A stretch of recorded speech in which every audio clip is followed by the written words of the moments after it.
Hi guys, this is Charlie Golden 7 TV. I want you guys to come with me back in time to July 7, 2021, a dark night that changed Haiti forever. This nation has endured countless wounds, but none as deep or far-reaching as the assassination of President Jovenel Moise. Multiple bullets riddled the president's body, found at his residence in Pétionville, Haiti. The blood spilled that night seemed to flow into the street of Port-au-Prince and beyond. The social, economic, and political fabric of Haiti was shaken in ways never seen before that fateful day. My name is Charlie, and this is Golden 7 TV. Today, I invite you to stay with me as we dive into how this tragic event destabilized Haiti in three critical areas: economic, political, and social. But the burning question is, anyone truly listening, and have things changed for the better or the worse since that fateful night? Peuple haïtien k'ap koute partout dans le monde, bonsoir, bonjour, quel que soit côté nou ye. I'm inviting you today to watch this video to the end. It's about the assassination of the Haitian president, Jovenel Moise, the consequences from his death, from his assassination till today. Thank you so much for watching this video.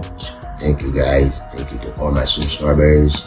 If you are new to this channel, please subscribe, like, and share. Benjamin will tell you more. Pour tout peuple haïtien qui attendait nous. Nous merci pour support nous. Si vous avez nous qui peut subscribe à la chaîne là, nous pour nous subscribe, like and share vidéo nous. Je dis à mes vidéos, regardez vidéo ça jusqu'à la fin. Son vidéo concernant la mort de Jovenel Moïse depuis le 7 juillet 2021 pour arriver jeudi. Et Haïti vient plus bon, ou du moins c'est vient plus mal. Nous avons un expert, Benjamin, qui va donner toute explication concernant l'économie, problèmes politiques, pays avec problèmes sociaux. Donc, invitez-nous pour regarder vidéo ça jusqu'à la fin. Merci un peu. Thanks so much for having me on your channel, Charlie. For me, it's a privilege to be able to share in this, to be able to help the world to understand the importance of this country, Haiti, which is so key, which has a number of firsts. The first republic in this region of the world, in fact, in the entire world, that put a stop to slavery, that has been so strong, that has gone through so much fire, so many wounds, and yet has kept rising. However, in Haiti, they killed the president, and the wound runs deep. Haiti felt it and continues to feel the pain in its economy, its political system, and its society. But here is the paradox, my loves. While parts of the nation reel under the weight of these challenges, other areas are finding ways to rise, to adapt, and even to thrive. This duplicity and duality raises a question, my loves. How does a nation grieve its losses while still nurturing pockets of hope and resilience? The answer lies in this amazing country, Haiti. Haiti chérie. Let's take a detailed look at the economic aspects, the social and the political aspects of this amazing country, in addition to looking at the duplicity and duality of the various communities, such as Cité Soleil, Port-au-Prince, Pétionville, Jacmel, Saint-Marc, L'Écaille, and other areas. Huge differences, my loves. Let's go through this carefully together. So let's continue with the economic issues, the economic consequences of this assassination. The health of an economy is shown, first of all, in its gross domestic product, GDP. It's an indication of the health of the economy. It's an indication of the output, production of goods and services. And people can use gross domestic product, GDP, its growth over time, to show whether an economy has continued to be healthy or if it's unhealthy. So we're going to look at the gross domestic product, issues such as international trade, prices, inflation, production, output, domestic production in Haiti, employment, unemployment. All of these are indices or indication of the health of the economy. When President Jovenel Moise was assassinated, Haiti was already facing some economic struggles. However, the event deepened existing challenges and triggered new crises. Businesses, foreign investors, and international organizations were left with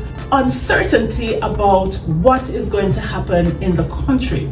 let's look at 3 economic consequences of this assassination. Number 1, it created an immediate collapse in investor confidence. Following the assassination, investor confidence fell significantly. Foreign direct investment, which was already scarce, became almost non-existent. Businesses feared political instability and increased violence, prompting a mass withdrawal of capital. The shock of the assassination sent foreign investors running for the exits. Businesses halted operations, fearing escalating violence and political instability. Foreign direct investment, which is a key driver of economic growth, dried up almost overnight. The World Bank observed, and I quote, "Foreign aid and private investments fell sharply as political uncertainty gripped the country. Without foreign capital, development projects stalled, leaving communities without the infrastructure improvements they desperately needed." The local private sector also took a hit as key industries such as tourism and manufacturing faced shutdowns. And we all know people were being warned, do not go to Haiti, do not go to Haiti, and that's been happening for several years now. So it affects tourism, it affects manufacturing. For this tragedy, however, based on World Bank statistics, Haiti's gross domestic product, its GDP, which shows production and value of goods and services, was on the increase. And I have a diagram here to show how the growth was taking place up to, well, but definitely between 2017, 2018, 2019, 2020. And then after, well, 2021, it did well, fairly okay for the first part of 2021. And then it took a decline and continues to decline. Based on World Bank statistics, Haiti's gross domestic product was on the increase after President Moïse took office. However, Haiti's GDP has been falling steadily after 2021. But foreign investment isn't the only thing that suffered. Haiti's local currency also began to crumble under the weight of this instability. So the Haitian good, in terms of the US dollar, was in trouble. With the government destabilized, the Haitian currency rapidly lost its value. This currency depreciation made importing essential goods like food, fuel, and medicine much more expensive. Secondly, currency depreciation and inflation. Haitian gold lost value due to instability, making imported goods on which Haiti relies heavily more expensive. Inflation increased, with the cost of basic goods such as rice, oil, and flour rising beyond the reach of most Haitians. As many Haitians struggled to put food on the table, the government faced its own financial crisis, unable to collect enough revenue to sustain the nation. Number 3 is the government revenue losses. The assassination paralyzed the government, which had already been struggling to collect taxes and manage public funds effectively, with gangs taking control of key areas. And I'm going to say something real quick about the gangs, because it is felt that the people who are referred to as gangs are really revolutionaries who are tired of the system that's failing, who are tired of poverty, who are tired of illiteracy, who are tired of not having water. I have seen clips where there's one of the leaders of the G9 literally provides food to feed people in the community. So there is a dispute as to whether these are gangs or revolutionaries. I won't go into an argument on that at the moment. I mean, we all know that it's painful, whether they're revolutionaries or gang members or gangs. It hurts to see people being killed, people being thrown out, homes being burned, people being raped, businesses being looted. It's hard. But we'll see where this goes with Haiti. We believe in Haiti. Let's see what happens. With gangs taking control of key areas, the state lost even more revenue sources. The government, plagued by corruption and a lack of leadership, has been unable to collect taxes efficiently. Reduced public revenues worsened the fiscal deficit. A deficit means that there has been a minus in terms of what we are collecting and what's going out. So that's the deficit. It's not been a surplus and it's not been zero. It has been operating at a deficit for years, leaving the administration incapable of funding basic infrastructure and public services. For example, fuel terminals and custom points which are major revenue streams for the government, fell under gang control. This not only drained public funds but also triggered widespread fuel shortages that rippled across the economy. With over 80% of Port-au-Prince under gang control, businesses faced extortion, looting, and kidnapping. Many small and medium enterprises shut down, exacerbating the problem of unemployment. It's serious, guys. The transportation industry, heavily reliant on fuel, was brought to its knees. Farmers abandoned their fields due to the dangers transporting goods through gang-controlled areas, leading to food shortages in markets nationwide. Agriculture, Haiti's backbone, suffered. Gangs also blocked fuel terminals, creating a nationwide energy crisis. This impacted transportation, electricity, and industries reliant on diesel generation. The fuel shortage crippled productivity and drove up costs across all sectors. So then the country, to a large extent, became dependent on remittances. And that was happening even before the assassination, but after the assassination, you can imagine that made it even worse. With the formal economy in shambles, many families turned to remittances from abroad as a lifeline, but even that couldn't address the growing poverty gap. Remittances from the Haitian diaspora, which accounts for nearly a third of Haiti's gross domestic product, became a lifeline. Yet, reliance on remittances alone cannot substitute for domestic production or domestic productivity, cannot substitute for a proper functioning domestic economy. International trade. Since the 2021 assassination of Jovenel Moise, Haiti's primary export remains apparel, particularly knit t-shirts, sweaters, and women's suits, with the United States being its largest trading partner.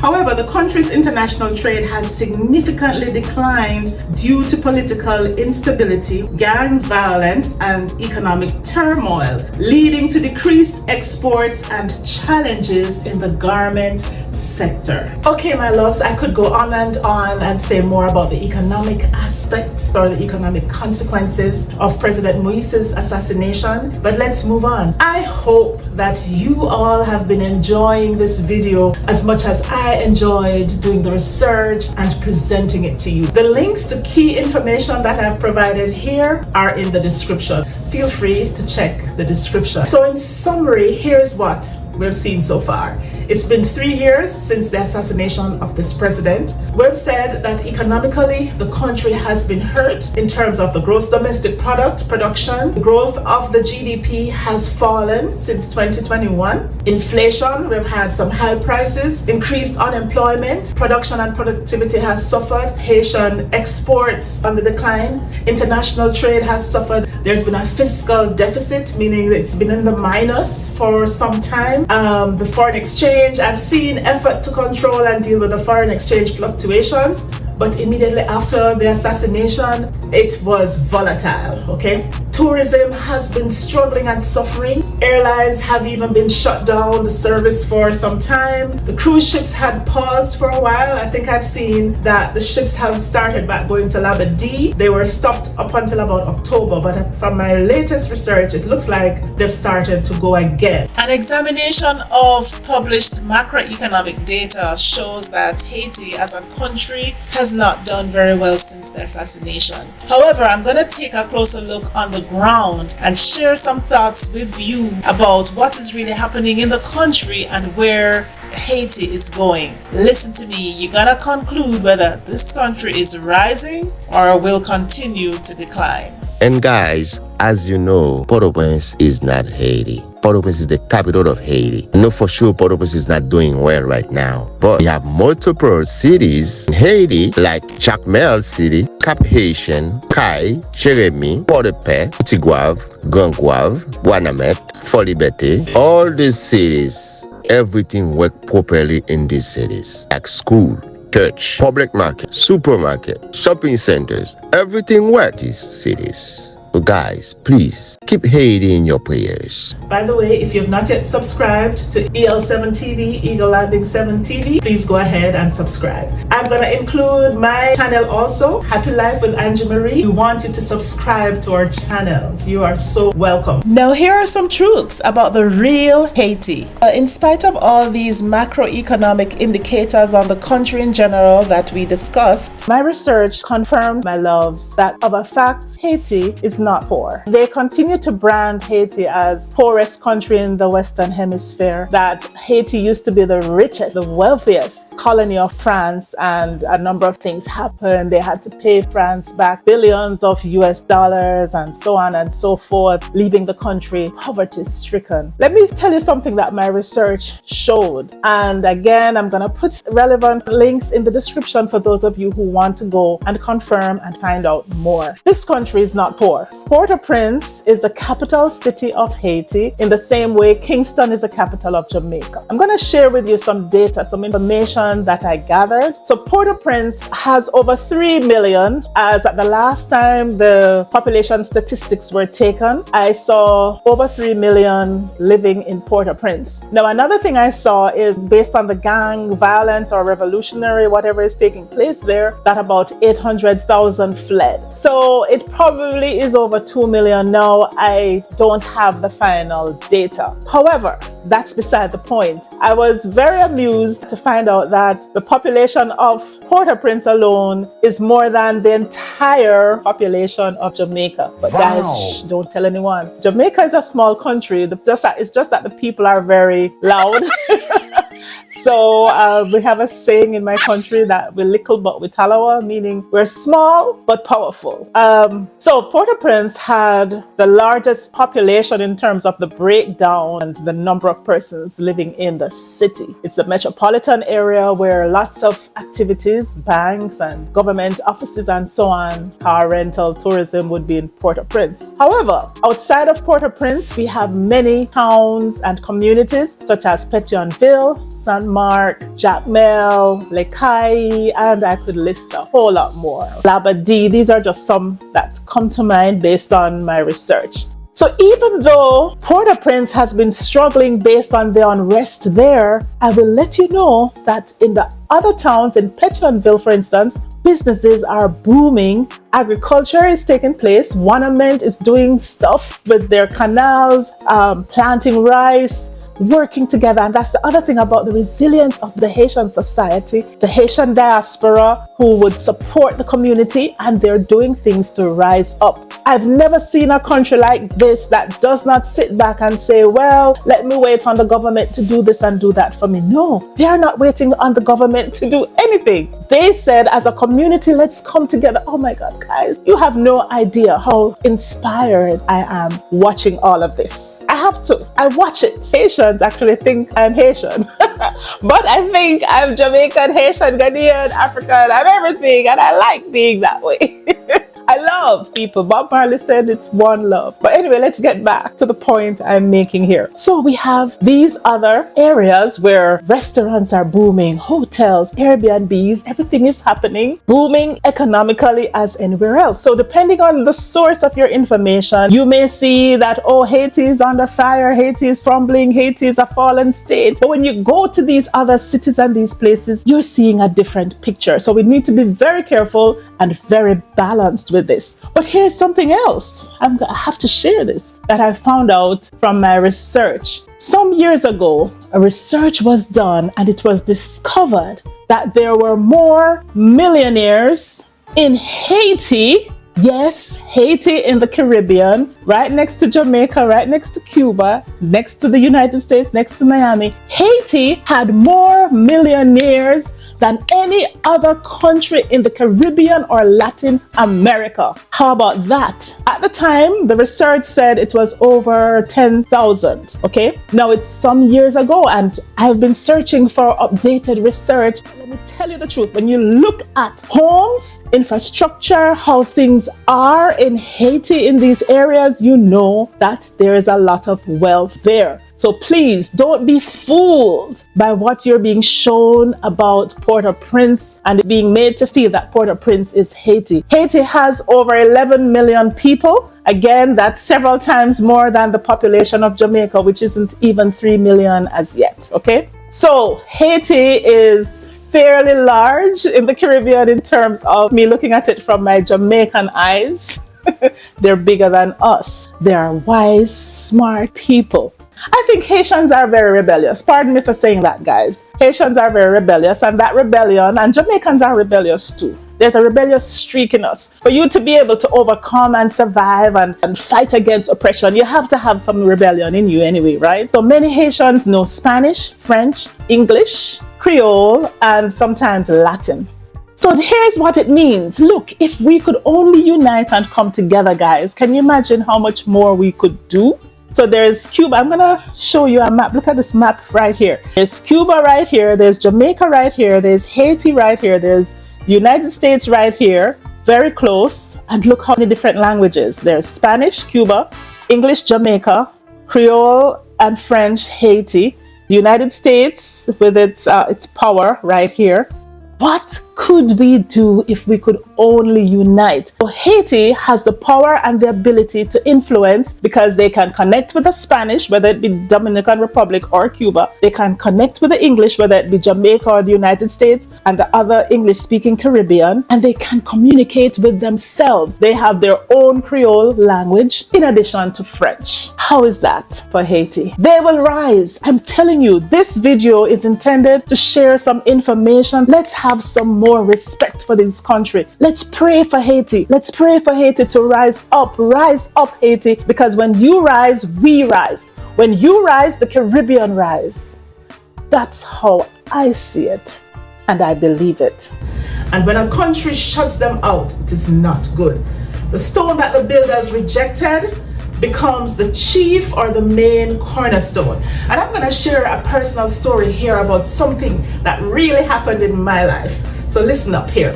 So my life started out very young, okay? From when I was a teenager, I was teaching in Sunday school. I guess somewhere along the line, I developed or I came on this earth with some leadership qualities. So I was saved from a lot of the problems in the world because of I got involved in church very young, and I think that protected me from a lot of things that have happened to other people who are my age. My life speeded up very quickly, but listen to this story. Let me not stray from the story, guys. All right, so imagine this. I went to an all-girls high school called Wolmer's, and who would have thought that, okay, immediately after high school, after graduation, I went straight to the university, no work in between. So I started out young, okay? And I became a manager at my first jobs very quickly. So as a manager, I was on this interview committee. After I was hired, they created a new department. It was an economics unit, and I was the head of that unit, okay? So then we were hiring people for the department. Guess what, guys? Angie, me, was on the interview committee. So we had a panel of interviewers, and I knew on the job, not long, early 20s, not long graduated. Guess what happened? Several of my colleagues from high school came for those, applied for the job, not knowing that I was there, came for those interviews, and who was sitting right across from them as part of the interview panel? Moi, their classmate. A couple of the people who were hired are students, former colleagues that I know their character, I know they would do well on my team. Now what I'm saying is, what if while I was in high school, these colleagues of mine misbehaved and treated me and bullied me and all of that, and then came to sit in front of me in an interview? But nobody would have thought that that could have happened. And I'm giving you that story to say the same thing about Haiti. Do not treat people unfairly. You never know when you may face the same person. Be very careful how you handle people. That's the point I want to make about the stone that the builders rejected. There is something about Haiti. There's something about Haiti that we need to respect them. as I said at the beginning, if they could be the ones to get rid of this slavery and defeat France and go through all they went through, be careful. If God, universe, could have blessed them with so much, let me give you some of what I've seen that it says that Haiti has: gold reserves, oil, so much oil that it's more than what Venezuela has. That's what the research is saying, okay? Iridium, copper, bauxite, water. Let's look at the political impact of this president's assassination. The first thing that the assassination did politically was that it created a vacuum. There was a political void that was created when President Moïse was taken out. It was sudden, overnight. The country woke up to the sad news that their president was murdered. Very sad. So it left a political void. But let me tell you something, so deep is this void that even though now it's been 3 years, we have still not had a clear successor. Still not had a clear successor. To the point that by the time it seems that we have a new president, 5 years would have passed. Because from my understanding, the goal is to have a new president in place in 2026 and for elections to take place at the end of 2025. So here's the thing. Can you count how many acting prime ministers have come in after Moïse and out, in and out like a revolving door? That's how it seems to me. Okay? So there was Claude Joseph, who lasted, I think, 2 or 3 weeks, from July 22nd or thereabouts, for a few weeks. Another thing that happened, which I thought was very interesting to note, guys, do you know that exactly 3 weeks after this assassination, there was a major earthquake in Haiti, close to the same city where the president was killed, Port-au-Prince, to the west, a 7.2 magnitude earthquake. That, in other words, in terms of magnitude, that earthquake was larger than the 2010 major earthquake that killed over 300,000 people in Port-au-Prince. Yes, 7.2, but I guess it's just based on where it hit. So over 2,300 and something people died, and many were missing, many were injured, many were hurt, and many buildings were also damaged. 3 weeks exactly after the assassination. So the assassination took place on July 21st, and on August 14th, this major earthquake took place. I believe that even nature was upset. Yep.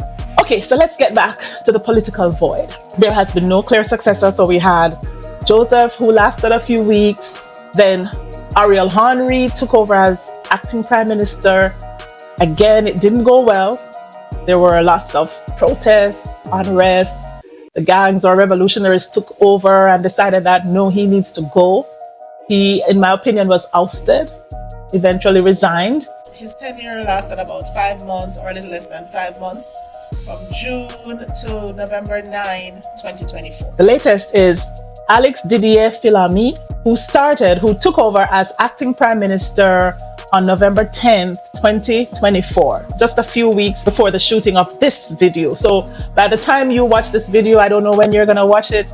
If you watch it a few years from now, then remember it's November 10, 2024 that Alex Didier Filami took over as acting prime minister for Haiti. And based on the trend, we don't know what is happening. So there has not been a clear successor. Listen to this.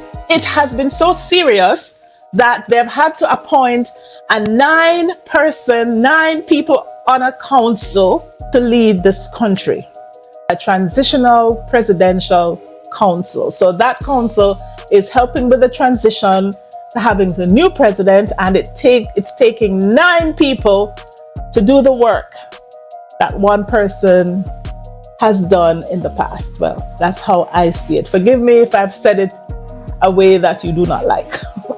But that's how it appears to me. 9 people on a council to help to run this country. And yet, in spite of all this leadership changes and the council and so on, they've still not been able to get things under control as they want. And let me tell you what I think is missing. We have to have the people involved. It's not just leaders who are going to tell you do this and do that. No, we need the people to buy in to all of this.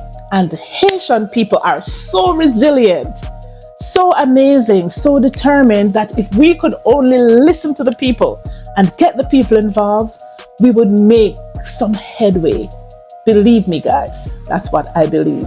Okay, so let's talk a little bit more about what's been happening politically. No clear successor, inability to hold elections, a postponement in elections until 2025 for a new president in 2026, power struggles and alleged corruption in leadership, people saying that they're going to have another revolution, coup d'etat, I don't know. International response, getting other countries such as Kenya involved to help with the police force, to help with bringing order in the society in Port-au-Prince. Yes, and all of this amidst outbursts in the city. Let's pray for Haiti. Let's be praying for Haiti, guys. Thank you. Political chaos trickles down to the people, but the real cost isn't just leadership. It's how it impacts ordinary or regular Haitians, or if you want to call them the masses or the grassroots. People who have nowhere else to go but Haiti and the society. This leader, Jovenel Moise, has a family. He has children, 3 adult children. From what I've seen online, one particular son seems to be super affected. And I can understand that. He's so distressed. He's so disillusioned. Because one of the things that having your parent who is a public servant, who is serving a country, being killed like that, then you start to feel that, why should I serve my country? If my people won't value and appreciate my service, they would actually go and kill me, have me killed, or there's a debate on who killed him and people are left to speculate what happened and so forth. But what I'm saying is, it affects the family. He has children, he has a spouse, siblings, I suppose, somebody's uncle, somebody's cousin, somebody's family. He's a real person who was just killed like that. 12 or 16 or how many bullets pumped into his body for serving the people. That's horrible. Can't kill our leaders. No. Institutions such as hospitals shut down, stopped. I've heard stories of people who have been shot in Port-au-Prince and have nowhere to go for the bullets to be removed. Living in pain, suffering. It's hard. Something needs to be done. Schools closing, the children, the education, and even before this, there has been issues with education in Haiti, but that's one of the biggest answers and solution to the problem there. We have to educate our children for the next generations to come. Education is key. Loss of trust in government and the justice system, and that's expected. That's just normal and natural. It's a normal and natural spin-off from what has happened, because an assassination of a president, an assassination of your leader is major. How do you have that kind of security breach that people can enter and do something like this? So then it leads to a lot of distrust with others. You don't know really who to trust. A lot of speculation in terms of who did it. Okay? But yet, in addition to all of that, socially, we're seeing resilience. We're seeing communities coming together in Monument, in other places, building canals. We're seeing Haiti having to deal with negativity and issues with their neighbor, the Dominican Republic, but still they keep going and they keep doing. Kudos to Haiti. So can Haiti overcome and rebuild? What do you think? In my opinion, certainly. All the indicators point to the fact that Haiti can, and if they make up their mind, they shall rebuild and do this thing and rise again. That is my dream. That is my wish for you, Haiti. Haiti reminds me of an eagle that's been stripped of all its feathers. And when that eagle is stripped of all its feathers, you think, oh my goodness, this eagle is never gonna fly again. But guess what? That eagle can rebuild feathers and fly again. And that is what we're seeing and believing that will happen with Haiti. I don't know how much longer it will take, but let's hope and let's watch and let's see how resilience, determination, and strength is going to pull this country back from the ashes, from the rubble, back to good health, back to being a great example of wealth. Haiti has a lot of resources already. They need to just capitalize on it and make the most of it. The bottom line message is that we can all build and overcome. We are overcomers. Let's take our inspiration from Haiti and do this. Haiti is a country within the Caribbean. I'm from Jamaica, and Jamaica is kind of sandwiched a little bit between Haiti and Cuba. Cuba a little to the north and Haiti east. And even though we speak different languages in our countries, what I've come to find out is that in terms of culture, we're very much alike in many ways. The kinds of food, the kind of produce that we have basically the same produce. We may call them something different. So that's the interesting thing about the Caribbean. We're surrounded by water, but apparently the water has not changed cultural things that brings unity and commonality between us. So in today's video, Charlie from Eagle Landing TV and myself, we collaborated to put this video together, and I'm always so inspired by Haiti. I will tell you this, when I need different things, I go mentally and otherwise to different countries. So for instance, when I need inspiration, Haiti is what I look to. When I need motivation, I look to my own country, Jamaica, because we are also resilient in our own way. We know we are strong. We know we're athletes. We know we can run. We know we're fast. We know there is no problem. Even when there is a problem, we know it will sort itself out and that we have what it takes to fix the problem. When I need solace, peace, calm, wisdom, I look to Africa. I look to the motherland. I look to Ghana. United States for other things. So if you're like me, you may find yourself doing that, looking at other countries, different countries, for inspiration, motivation, encouragement, wisdom, whatever it is that the needs are. We took a look at Haiti. Yes, they have gone through a very tragic event, which has been the murder of their president, Jovenel Moise.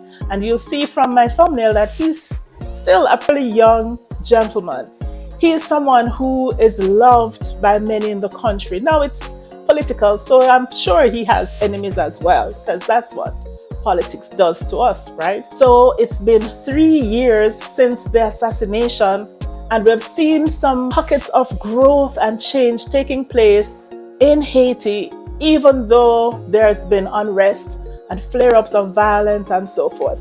You know what? This reminds me of something that happened to me some years ago when I had a car accident, major car accident, broke my right leg in several places. And at the time, I had some advanced level economics students who were doing exams some months after. My loves, those students called me in the hospital and they begged me. They said, "Miss, you're talking. It means your brain is okay." I never forget this conversation when the student told me, "I know your leg is broken, but your brain is not broken and we need you. You've taken us for more than a year through the economics curriculum, miss, and we're doing exams in a few months. And if you don't come back, we're afraid we are likely to fail. If you come on your crutches, we will make sure we take your lunch to you when you need it. We'll take your books, we'll take the bags, whatever you need. But please, miss, don't give up on us. We need to pass this exam." And of course, they inspired me so much that when I got out of the hospital, even on crutches, I went to work, teach them to help them. And that year, the results were amazing, were excellent results. But this reminds me somewhat of Haiti, where one section of the country seems broken. Port-au-Prince seems damaged. Port-au-Prince is hurt. It's like a fracture, similar to what happened to me with my leg. However, the rest of my body was not fractured. My brain was okay. My hands were all right. The rest of my body was healthy. healthy and strong and good. And so it's the same thing with Haiti. One section of the country is struggling and in pain, but the rest of the country is healthy and doing well. And so we can look to this for our mindset of resilience. When certain aspects of our lives are not going well, let's say our relationships or marriage or finances, health, or something is just not going right, what do? Be like Haiti. Yes, we pray for the damaged sections and we try to help in whatever way we can with those areas that need help. But guess what? We focus on building the other areas. Focus on the areas in which you're strong. You build the muscles where it's strong and work on the weaker muscles. So that's the mindset. Once again, we have Haiti showing the world how it is done. Now, this video might have shown up on your feed because of mindset, because I'm Angie Marie, and on my channel, Happy Life with Angie Marie, I focus a lot on mindset. I focus on how to maintain a happy life. We look at issues such as culture, relationship, family, spirituality, finances, money, travel, culture, and other things that keep us happy. My goal is a healthy, happy life at all times.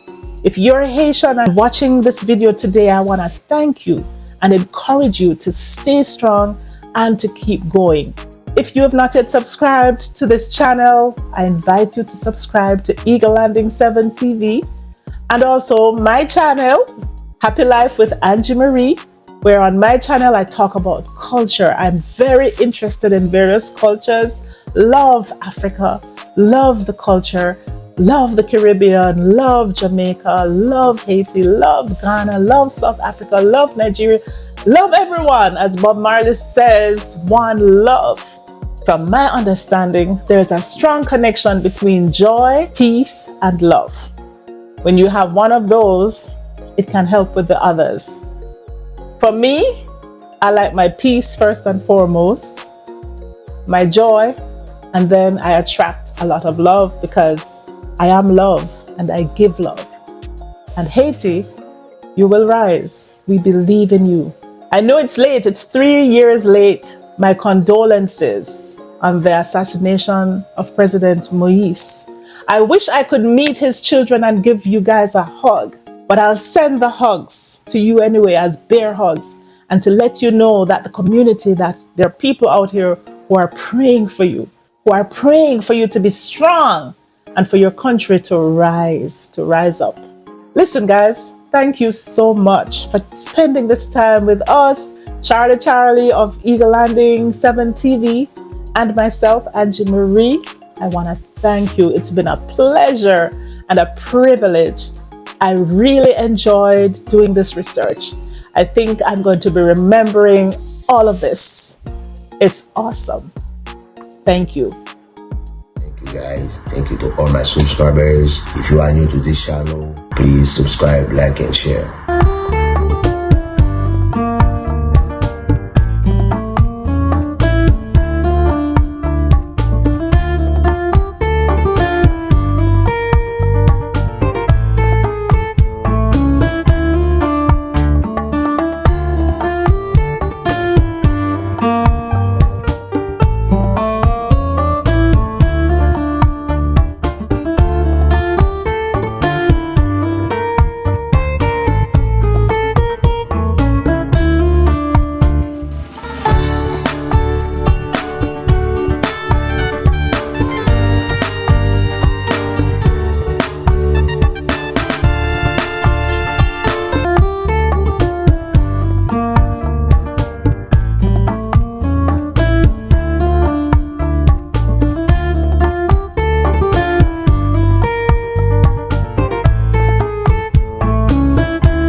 with us on EL7 TV, where every moment comes alive.